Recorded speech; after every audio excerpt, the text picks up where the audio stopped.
Bismillahirrahmanirrahim. Assalamualaikum warahmatullahi wabarakatuh.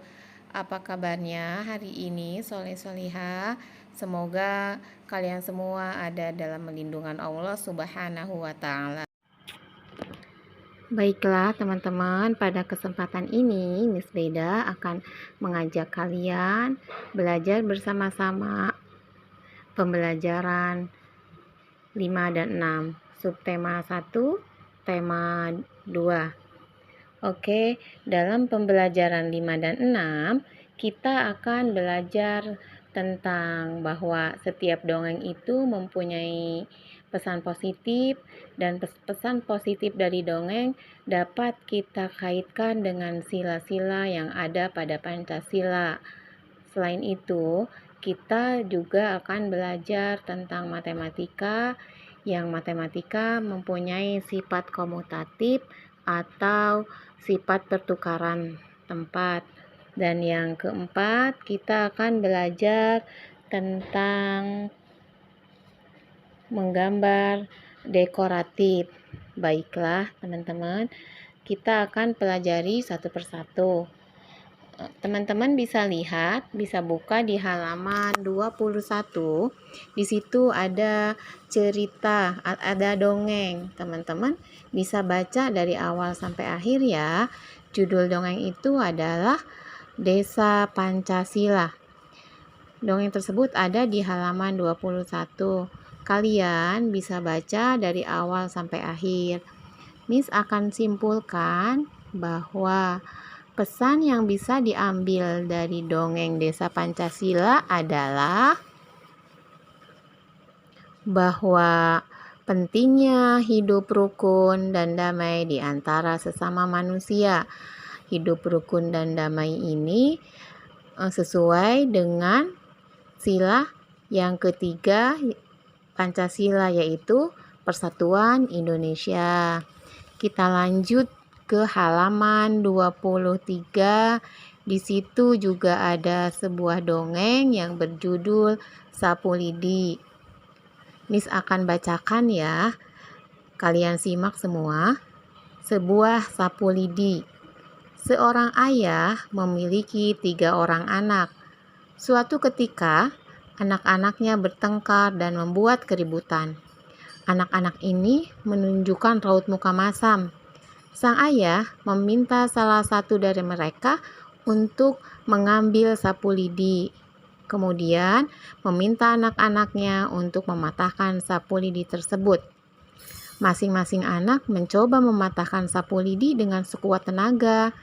Namun tidak ada satupun anak yang berhasil mematahkan sapu lidi tersebut. Sang ayah kemudian melepaskan ikatan sapu lidi tersebut dan menyebarkannya di lantai. Anak-anak diminta untuk mematahkan lidi satu persatu. Bagaimana? Apakah kalian sudah bisa mematahkan lidi itu? Tanya ayah. Ternyata mudah dipatahkan, jawab mereka serentak. Anak-anakku, lihatlah, jika kalian bercerai-berai akan mudah dipatahkan, tetapi jika kalian bersatu dan akan sulit untuk dipatahkan. Bahkan tidak mustahil bisa mengalahkan musuh-musuh kalian, tutur ayah. Nah, teman-teman, dari dongeng tadi yang Miss bacakan, kita bisa ambil pesan positifnya, yaitu bahwa apabila kita bersatu, kita tidak akan mudah dikalahkan. Tapi kalau kita bercerai-berai, tidak bersatu, kita akan mudah dikalahkan. Seperti pepatah, bercerai bersatu kita runtuh. Maaf.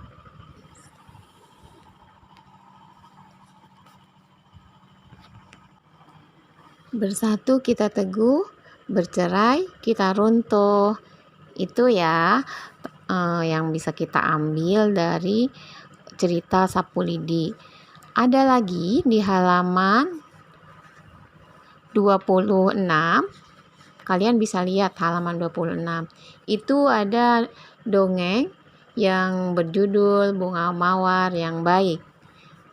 kalian bisa baca selengkapnya ya. Tapi dari dongeng tersebut kita bisa ambil pesan positifnya bahwa kebaikan yang kita tuai, yang kita tanam akan kembali kepada kita. Sedangkan kejahatan yang kita lakukan akan kembali juga kepada kita. Itu pesan positif yang bisa diambil dari cerita Bunga Mawar yang baik.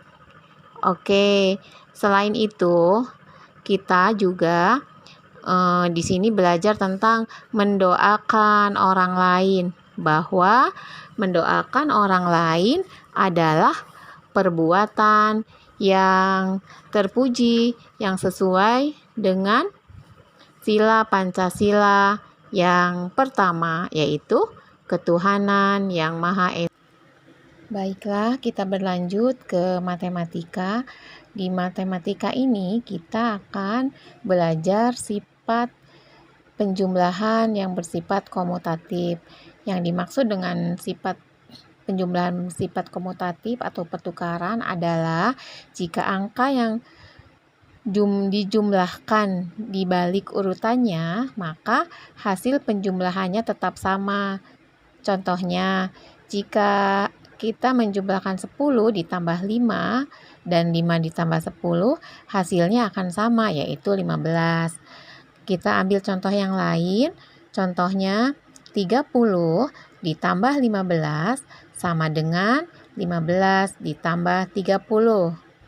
Contoh yang lain lagi, 75 ditambah 25 sama dengan 25 ditambah 75. Dari contoh tadi dapat disimpulkan bahwa sifat komutatif dalam matematika memenuhi rumus berikut.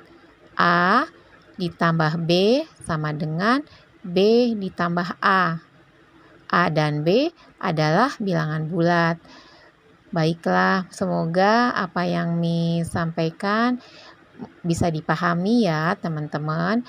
Kita berlanjut ke pembelajaran terakhir, yaitu tentang menggambar dekoratif. Menggambar dekoratif itu bisa teman-teman lihat pada halaman 28. Oke, baiklah, alhamdulillah pembelajaran hari ini sudah selesai. Miss berharap apa yang Miss paparkan dapat teman-teman pahami ya. Baiklah, kita lanjut ke tugas hari ini. Tugas hari ini ada di halaman 23. Ayo mencoba nomor 1 sampai nomor 5. Semoga teman-teman bisa mengerjakannya ya. Akhirnya Miss akhiri dengan billahi taufik wal hidayah. Wassalamualaikum warahmatullahi wabarakatuh.